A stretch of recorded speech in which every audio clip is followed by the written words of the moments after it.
Welcome in, along with Eric Eager. I'm Steve Palazzolo, bringing you the PFF Top 25 teams in college football, and it's all brought to you by Eckrich, the official smoked sausage of the college football playoff. Eric, we do this every week. It's the PFF College Top 25. It's a little unique view in how we do it because it's based off the PFF grading, not necessarily the exact results as far as wins and losses go. So our listing is going to be a little bit different than everyone else's. Give us the quick synopsis. I know I already said the grades, but what else goes into this whole thing? Yeah, so it's mostly the grades, but not only that, it's how the grades translate to wins. So for example, Stanford, on Saturday night beat Oregon by throwing the football. We're going to give them a little bit more credit than if they beat them running the football because we know running doesn't correlate quite as well to wins. But actually, similarly, Oregon actually, by our numbers, basically tied Stanford because they threw the football good as well, even though Stanford wins by 7 on the scoreboard. Not necessarily how we're going to give out credit in this case. The fact that they tied from a system standpoint makes sense since they tied in regulation and went to overtime. And tough loss for Oregon and gritty win for Stanford. We'll talk about them in a minute. But let's get into the top 25 starting 25 down to 21. We have USC back in the mix at 25. We have Mississippi State falling. And Texas is back, baby. We did a video on them. Is Texas back? They're sitting there at number 21. And when you talk about teams that are doing it the right way, they've got the best quarterback situation they've had since we started grading and also the best coverage unit. So that probably bodes well when it comes to this system. Yeah, and as you said with USC, they finally got good quarterback play from Daniels this week. And so that's why I think we're a little bit more bullish on them. But as you said with Texas, not only do they throw the ball and run the ball well with their quarterback so far, they're covering, which we know is probably the second most important thing to do in all of football. Mississippi State, one of the bigger drops this week. Is that right? They were 13th last week, down to 22. Yep, dropped all the way 9 spots. So, they probably have to turn it around this week to stay in the top 25. But for now, we're going to keep them there because, it's really hard to fall 20 spots in 1 week. Let's get to the next batch of 5. We have teams like NC State moving up. They seem like the most notable one here in this list as we look at the next group. Yeah, so I think that they were a little bit undervalued last week in Marshall. They were 5.5-point favorites. They ended up winning and covering that. I think a gritty win there, so we'll see how they do this week. Quarterback Ryan Finley has been one of the highest graded quarterbacks in all of college football. A lot of people liked him from an NFL draft perspective. We like him, don't love him, but he continues to just throw the ball really well. Guys like Kelvin Harmon on the outside. That pass game really bodes well for NC State there. Yeah, efficiency and also the big play. I mean, that's a good combination. Not only being able to hit the deep balls, but also being accurate underneath. All right, let's get to 11 through 15. We see Oklahoma State still holding on at 15. Miami up at 14. Washington, there's Stanford at 12, and there's UCF at number 11. What stands out in this group when it comes to the numbers? Yeah, I think UCF, obviously haven't lost a game in the last 2 seasons, but again, this system is going to treat different conferences differently. So even though they've been very impressive, seemingly able to turn it on and off whenever they want to, specifically with Mackenzie Milton, we still don't have them as a top 10 team, but they're sort of trending up. I think if they continue to play the way that they have, sort of winning convincingly against some of these lower tier teams, they'll probably make their way to the top 10, especially with the matchups we're going to talk about here in a second.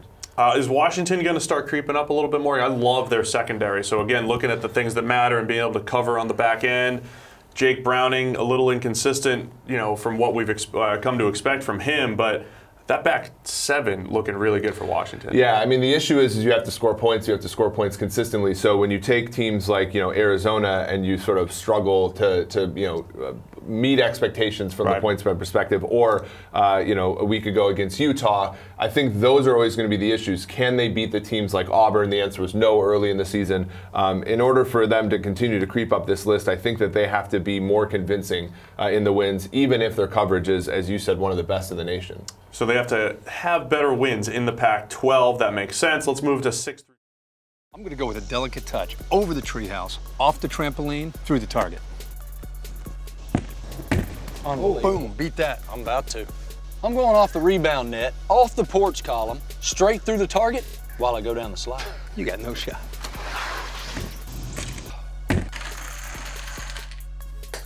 The Eckrich $1 Million Challenge is back. Enter at EckrichFootball.com for your chance to win. Where's the wind? Yeah, it's really howling out. Let's move to 6 through 10 because now we see Notre Dame is there at 9. So they'll be playing Stanford, who's number 12, this coming weekend. We see LSU sitting there at number 10. Struggled a little bit with Louisiana Tech. We'll talk about LSU in a minute because we have to figure out what they are.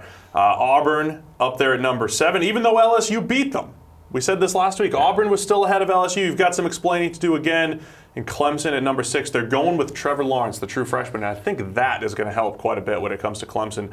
What else stands out here in this top 6 through 10? Yeah, it's going to take the model a little bit to learn the difference between the Clemson quarterback by Bryant before him, now on to Lawrence. So if they have some convincing wins here and pass the ball well, as we expect them to, they might be a team that creeps into that top 5, top 4 even, and competes for the playoff. Again, with Auburn basically from our numbers beat LSU, and so what happened on the scoreboard, independent of that, we still like Auburn moving forward here.